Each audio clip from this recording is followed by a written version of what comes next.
Rain pattered softly against the windows of the apartment, each drop tracing faint lines down the glass before disappearing. The living room was warm and inviting, the faint hum of conversation and the smell of pizza boxes filling the space. Aaron, my best friend, was sprawled on the couch, laughing at something on his phone, while his older brother, Nick, leaned against the kitchen counter, casually flipping through a magazine. Nick had always been magnetic. There was something about the way he carried himself, confident but not cocky, the kind of presence that filled a room without trying. I'd known him for years, first as Aaron's elusive older brother who was rarely home, and later as the guy who always seemed to have a comment that lingered longer than it should. "You good over there?" Nick's voice cut through my thoughts, and I realized I'd been staring at him longer than was normal. He raised an eyebrow, a faint smirk playing at the corners of his mouth. "Yeah," I said quickly, shifting in my seat. "Just zoned out?" Aaron snorted from the couch. "You always zone out. I think it's your default setting." "Shut up," I muttered, but my cheeks burned. I busied myself with taking a sip of my drink, avoiding Nick's gaze. It wasn't long before Aaron decided to disappear into his room, claiming he needed to call someone about a group project. That left me alone with Nick, who seemed perfectly at ease as he closed the magazine and crossed the room to sit in the chair opposite me. "You're quiet tonight," he said, his tone casual but his eyes sharp. "Everything okay?" "Yeah, just tired," I lied. The truth was, being around him always left me feeling off-kilter, like I was navigating some invisible line I didn't know how to define. Nick nodded, leaning back in the chair. His gaze flicked to the coat rack near the door where my jacket was hanging. "Is that yours?" he asked, gesturing with a tilt of his head. "Yeah," I said. "Why?" "Mind if I borrow it?" he asked, already standing. "I need to run out for a minute, and I left mine in my car." Sure," I said, though the thought of him wearing my jacket sent a strange, inexplicable shiver through me. Nick pulled it off the rack, sliding it on with an ease that made my stomach twist. It was slightly too small for him, the sleeves just a little short, the fit snug across his chest, but he didn't seem to care. "Thanks," he said, his tone light, but his eyes lingered on mine for a moment too long before he turned toward the door. As the door clicked shut behind him, I let out a breath I hadn't realized I'd been holding. My jacket, something so ordinary and inconsequential, felt heavier now, as though it carried the weight of something I couldn't yet name. The door clicked shut, leaving me alone in the living room. The faint chill of Nick's absence seeped into the air, though I couldn't shake the image of him wearing my jacket, the way it clung a little too tightly across his shoulders, the sleeves just shy of his wrists. It wasn't a particularly special jacket, just a black windbreaker I'd picked up on sale last year, but seeing him in it made my chest feel heavy in a way I didn't fully understand. I sank deeper into the couch, letting out a slow breath. The rain outside had picked up, a steady rhythm against the windows that filled the silence. I tried to focus on the low hum of the TV, the muted sound of voices from Aaron's room, but my thoughts kept circling back to Nick. His smirk, his easy confidence, the way he'd glanced at me before stepping out, like he knew something I didn't. What was it about him that always left me feeling so unsteady? It wasn't just that he was attractive, though he undeniably was, with his sharp jawline, dark eyes, and the kind of smile that made you feel like he could see right through you. It was something else, something deeper. The way he seemed to exist in a space just outside my grasp, close enough to touch but always just out of reach. The minutes dragged on, and I found myself glancing at the door more often than I wanted to admit. I didn't know why I cared so much. He was just running an errand, borrowing my jacket like it was nothing. But my pulse quickened every time I thought about him coming back. When the door finally opened, I sat up straighter without meaning to. Nick stepped inside, shaking rain from his hair and pushing the door closed with his foot. The room felt smaller with him in it, his presence filling the space effortlessly. "Still raining," he said, shrugging off the jacket and hanging it back on the rack. It was damp now, drops of water clinging to the fabric, and I couldn't help but notice how careful he was as he smoothed it out. Thanks for letting me borrow it." "No problem," I said quickly, trying to keep my voice steady. "Did you get what you needed?" "Yeah," he said, brushing a hand through his wet hair. "Just grabbed something from my car." He moved to sit back in the chair, his damp shirt clinging to his chest, and I found myself staring before I could stop. The soft fabric outlined the lines of his shoulders, the curve of his collarbone visible where the neckline dipped slightly. My throat felt dry, and I quickly looked away, hoping he hadn't noticed. "You cold?" he asked suddenly, his voice breaking through my thoughts. "What?" I glanced up at him, confused. "You look like you're cold," he said, nodding toward my arms, which I'd crossed over my chest without realizing it.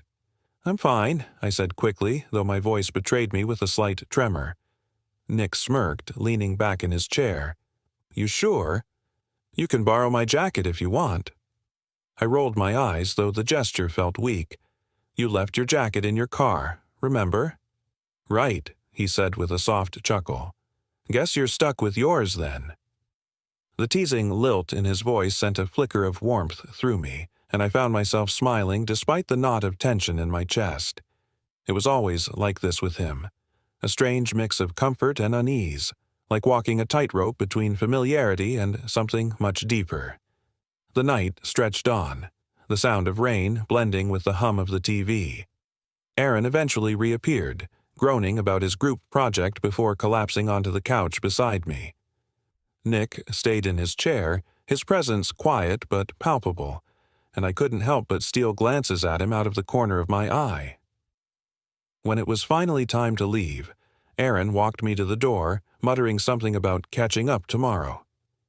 Nick stayed behind, leaning against the wall with his arms crossed, his gaze flicking to me as I slipped on my shoes. "See you around," he said, his tone casual, but his eyes lingered on mine for a moment longer than necessary. "Yeah," I said, my throat tight. "See you." The next morning, I woke to the faint sound of rain against the window. The clouds outside were thick and gray, casting the room in a muted light that matched my mood. My jacket hung on the back of my chair, still slightly damp from the night before, and I couldn't help but think of Nick as I stared at it. Shaking off the thought, I got dressed and headed out to meet Aaron. He'd invited me over again, claiming we had unfinished business in the form of a video game tournament we'd started weeks ago and never finished. I didn't mention Nick, but the thought of seeing him again sent a nervous flutter through my chest. When I arrived, Aaron was already sprawled on the couch, his controller in hand and a half-eaten bag of chips beside him. "Took you long enough," he said, glancing up as I kicked off my shoes. "I had stuff to do," I lied, sitting down beside him. Aaron rolled his eyes but didn't press further, launching into a tirade about the game's latest update. I tried to focus, but my attention kept drifting to the hallway, half expecting Nick to appear at any moment. It wasn't until an hour later that he finally did. He stepped into the living room, his hair still damp from a shower, and my stomach twisted at the sight of him. He was wearing a plain white t-shirt and a pair of sweatpants, his usual effortless style that somehow managed to feel more deliberate than anything I could pull off. "Morning," he said, his voice low and casual as he grabbed a bottle of water from the kitchen. "Afternoon," Aaron corrected, not looking up from the screen. Nick smirked, leaning against the counter as he twisted the cap off his water. His eyes flicked to me, and I felt my face heat under his gaze. "You left early last night," he said, his tone light but pointed. "Yeah, I had stuff to do," I said, echoing my earlier excuse. Nick raised an eyebrow, clearly unconvinced, but he didn't push. Instead, he crossed the room and sank into the chair across from me, his presence as magnetic as ever. As the afternoon wore on, I found myself stealing glances at him more and more often. He didn't seem to notice, or maybe he did, and he was just better at hiding it. Either way, the tension between us felt impossible to ignore, like a thread pulled too tight, ready to snap. It wasn't until later, when Aaron stepped out to take a phone call, that the silence between us finally broke. "You're quiet today," Nick said, his voice soft but steady. "I guess," I said, not meeting his gaze. "Just tired." "Is that all?" he asked, his tone laced with something I couldn't quite place. I looked up then, my heart racing as I met his eyes. There was something there, something intense and unspoken, and I felt my breath catch. "What else would it be?" I asked, though the words came out shakier than I'd intended. Nick didn't answer right away. Instead, he leaned forward, his elbows resting on his knees, his gaze never leaving mine. "I don't know," he said finally, his voice low. "You tell me." His words lingered in the air, heavier than the silence that followed. My heart pounded in my chest as Nick's eyes stayed locked on mine, searching, waiting. The casual confidence he always carried had slipped, just a little, revealing something raw beneath it. I didn't know how to respond, didn't even know if I could. My thoughts were a mess, spiraling in 1,000 different directions, but his gaze held me in place, refusing to let me retreat. "I don't know what you mean," I said finally, though the tremor in my voice betrayed me. Nick leaned back slightly, his posture relaxing just enough to make the tension between us feel even sharper. "Don't you?" he asked, his tone soft but pointed like he already knew the answer. I opened my mouth to argue, to say something, anything that would deflect the weight of his question. But no words came out. Instead, I found myself glancing away, my gaze falling to the jacket hanging over the back of the chair. It was dry now, but the memory of him wearing it, the way it had looked on him, was fresh in my mind. "I was just trying to help you out last night," Nick said, his voice breaking through my thoughts. "You seemed a little off. Thought maybe you'd talk to me about it." "I wasn't." I stopped, the words catching in my throat. I wanted to deny it, to tell him he was wrong, but the truth clung to me like the rain from the night before. "I'm fine," I said instead, my voice weak and unconvincing. Nick tilted his head, his dark eyes narrowing slightly. "You're a terrible liar," he said, his tone teasing but his expression serious. The corner of his mouth quirked up in a faint smirk, but there was no malice in it. If anything, he looked concerned, like he genuinely wanted to know what was going on with me. The thought sent a strange warmth through my chest, and I hated how much I wanted to believe it. "I'm not lying," I said, though we both knew it wasn't true. "Okay," Nick said, sitting back in his chair. He didn't push, didn't press the way I expected him to, but the weight of his gaze stayed on me, as if he was waiting for me to crack under the pressure. The sound of Aaron's voice drifted down the hallway, muffled by the closed door to his room. It was a reminder that we weren't really alone, that this conversation, whatever it was, could be interrupted at any moment. The thought should have been comforting, but it wasn't. If anything, it made the moment feel sharper, more fleeting, like we were balancing on the edge of something that could disappear before we even understood it. Nick leaned forward again, his elbows resting on his knees, his hands clasped loosely in front of him. "Look," he said, his voice softer now, almost hesitant. "If something's bothering you, you can tell me. I'm not going to judge you for it." I glanced up at him, surprised by the vulnerability in his tone. He looked sincere, his usual smirk replaced by something quieter, more earnest. The knot in my chest tightened, and for a moment I considered telling him the truth about the way he made me feel, the way I couldn't stop thinking about him, the way every interaction with him left me more confused than the last. But the words wouldn't come. They were too big, too heavy, and I didn't know how to make them fit into the space between us. "I'm fine," I said again, forcing a small smile. "Really?" Nick watched me for a moment longer, his gaze unreadable. Then he nodded, leaning back in his chair and letting out a soft sigh. "If you say so." The conversation ended there, but the tension didn't. It hung between us like a thread stretched too tight, ready to snap at any moment. Aaron returned a few minutes later, oblivious to the charged silence that had settled in his absence. He flopped back onto the couch, launching into a story about his disastrous phone call, and I latched onto it like a lifeline, grateful for the distraction. But Nick didn't say much after that. He stayed in his chair, quiet and watchful, his eyes flicking to me every so often like he was waiting for something. I avoided his gaze, focusing instead on Aaron's rambling, but the weight of Nick's attention was impossible to ignore. It wasn't until later that night when I was back in my apartment that I allowed myself to think about what had happened. Or, more accurately, what hadn't happened. The way Nick had looked at me, the way he'd tried to get me to open up. It was all too much, too confusing, and yet I couldn't stop replaying it in my mind, wondering what might have happened if I'd been brave enough to tell him the truth. I sat on the edge of my bed, staring at the jacket hanging over the back of my chair. It was still just a jacket, plain black, unremarkable, but it felt different now, like it carried some invisible weight, a piece of the moment I'd shared with Nick that I couldn't quite let go of. With a sigh, I stood up and grabbed the jacket, running my fingers over the fabric. There was nothing special about it, no reason it should have meant anything. But as I held it, I couldn't help but think about the way it had looked on him, the way it had fit just a little too snugly, the way he'd smoothed it out before hanging it back up. The memory sent a shiver down my spine, and I hated how much I wanted to hold on to it. The next time I saw Nick, it was at Aaron's place again. I hadn't planned on going over, but Aaron had insisted, texting me non-stop until I finally gave in.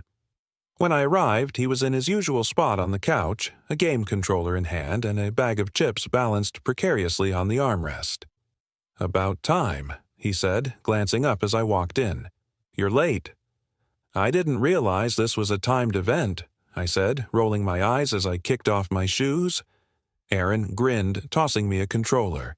"Hurry up, we've got a score to settle." I sank into the couch beside him, trying to push the thought of Nick out of my mind. But it didn't last long. A few minutes later, Nick appeared in the doorway, his presence as magnetic as ever.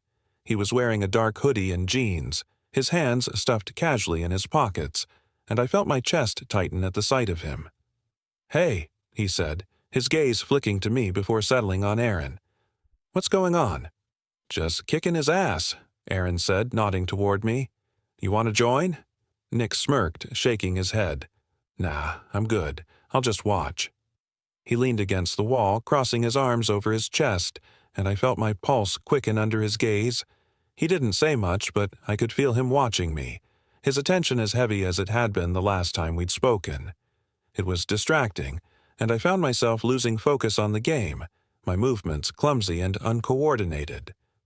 "What's with you today?" Aaron asked, shooting me a puzzled look. "You're usually better than this." "Just tired," I muttered, my cheeks flushing. Aaron rolled his eyes but didn't press further, his attention shifting back to the game. Nick, however, didn't look away. His eyes stayed on me, dark and unreadable, and I felt like he was peeling back layers I wasn't ready to reveal. When the game finally ended, Aaron stood up, stretching. "I'm going to grab some food. You want anything?" he asked, glancing between us. "I'm good," I said quickly, hoping he'd leave before I embarrassed myself further. Nick shook his head. "I'm fine." Aaron shrugged, disappearing into the kitchen, and I felt my stomach twist as the silence settled over the room. Nick didn't move, didn't say anything, but the weight of his presence was impossible to ignore. "You okay?" he asked finally, his voice low. "Yeah," I said, though the word came out weaker than I'd intended. Nick pushed off the wall, crossing the room to sit in the chair across from me. His gaze stayed locked on mine, intense and unflinching. "You don't seem like it." "I'm fine," I said again, my voice firmer this time. Nick didn't look convinced, but he didn't push. Instead, he leaned back in his chair, his expression thoughtful. "You know," he said after a moment, "if there's something you want to say, you can just say it." I swallowed hard, my heart pounding in my chest. "There's nothing to say." Nick tilted his head, his dark eyes narrowing slightly. "Are you sure about that?"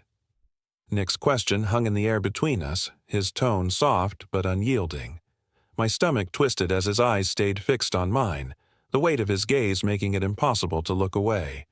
He wasn't pressing, not exactly, but there was something about the way he leaned back in the chair, his posture deceptively relaxed, that made me feel like I was standing on the edge of something I couldn't quite see. "I'm sure," I said finally, though the words came out brittle, breaking apart the moment they left my lips. Nick didn't move, didn't so much as blink. He just watched me, his expression unreadable, and I felt my pulse quicken under the intensity of his silence. It was like he was waiting for me to say something or waiting for me to crack. I wasn't sure which. "You're a bad liar," he said eventually, his voice calm but laced with something sharper. "You know that, right?" I opened my mouth to argue, to tell him he was wrong, but no words came out. Instead, I shifted uncomfortably in my seat, my hands tightening around the edge of the couch as if holding on to something solid might keep me from unraveling. Nick leaned forward, his elbows resting on his knees, his hands clasped loosely in front of him.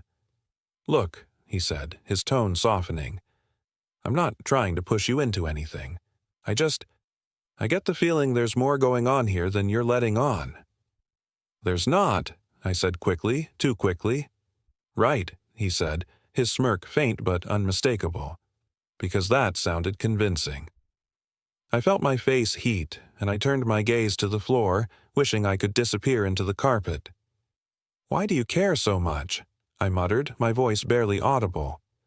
Nick was quiet for a moment, and when he finally spoke, his voice was softer than I'd expected.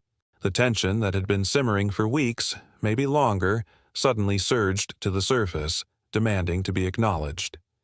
I turned my hand slightly, just enough for my fingers to meet his fully. The contact was electrifying, and I felt my heart pounding in my chest. When I finally looked up, his eyes were locked on mine, searching, questioning. The quiet between us felt fragile, like the moment before a storm, and I realized I was holding my breath. "Say something," he murmured, his voice so low it was almost a plea. "I don't know what to say," I admitted. My voice came out quieter than I expected, trembling with the weight of everything I was feeling. "I don't even know what this is." His brow furrowed slightly and he leaned in closer, the warmth of his presence wrapping around me. "It's complicated," he said finally, his tone laced with uncertainty. "But it's not just in my head, is it? You feel it too." I wanted to deny it, to push him away and pretend that whatever had been building between us wasn't real. But the words wouldn't come. Instead, I found myself nodding, the motion almost imperceptible but enough to make his breath hitch. "God, I've been driving myself crazy trying to figure this out," he confessed, running a hand through his hair. "Ever since we moved in together, I've been telling myself it's nothing, that I'm imagining things. But then, last night..." His voice trailed off and he looked down at where our hands were still touching. I swallowed hard, my mind racing. I wanted to say something, anything, to make sense of what was happening. But every thought that came to mind felt inadequate, so I stayed silent, letting the moment stretch out between us. "Do you hate me for it?" he asked suddenly, his voice barely above a whisper. The question startled me, and I shook my head quickly. "No," I said, the word escaping before I had time to second-guess it. "I don't hate you." Relief flickered across his face, softening the tension in his features. "Good," he said, his voice steadier now, "because I don't think I could handle it if you did." His words struck something deep inside me, and before I could stop myself, I reached out, my hand resting lightly on his arm. The warmth of his skin beneath my fingers sent a shiver through me, and I felt him tense slightly under my touch. "Marcus," I began, my voice faltering as his name left my lips. He looked at me then, his expression raw and open in a way I'd never seen before. "Yeah?" I opened my mouth to speak, but the words caught in my throat. Instead, I found myself leaning forward, drawn to him in a way I couldn't explain. The space between us disappeared in an instant, and then his lips were on mine, soft and tentative, as though he were afraid I might pull away. But I didn't. I couldn't. The kiss deepened, slow and deliberate, every movement filled with unspoken emotion. His hand came up to cup my face, his touch gentle but firm, grounding me in the moment.